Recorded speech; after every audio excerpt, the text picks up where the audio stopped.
Okay, so now I'm going to talk about looking at behavior to help you understand what your dog's intention is in terms of meeting other dogs.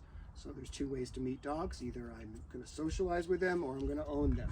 I'm either going to be a primal or a juvenile, adult or juvenile. So when your dog is entering in a juvenile state, a social state, and what you'll see is the dog will go through a very distinct and universal progression, and this dog is actually doing it here. So, and the progression is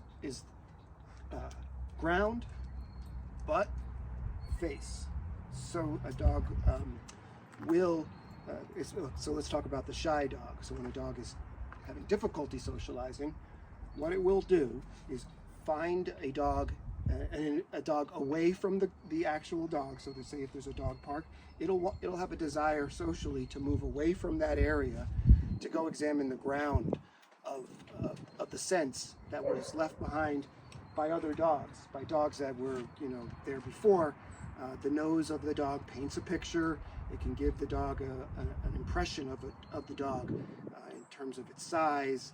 And it's mostly what I feel is happening is they're picking up the demeanor or the emotional state on the ground of the dogs.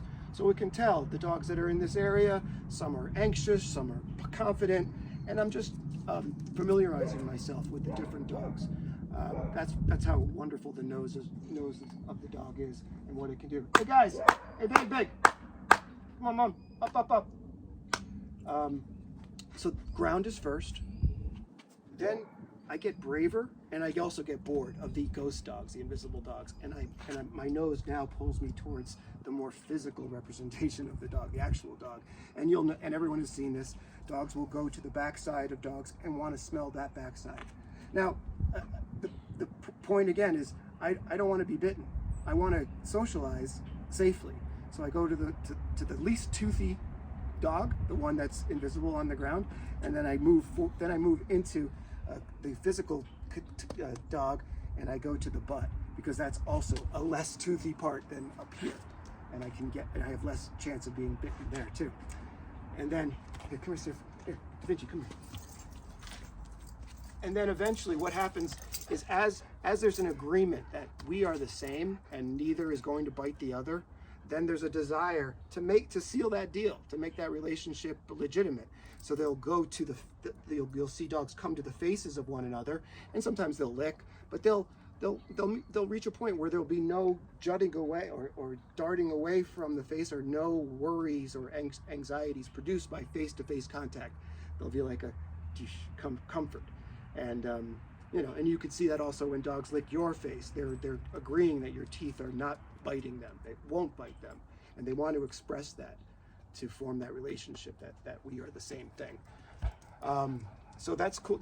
It's a really interesting and cool thing to witness and watch your dog go through that progression. And as your dog gets braver, the period of time that it takes to go from ground, butt, face will shorten.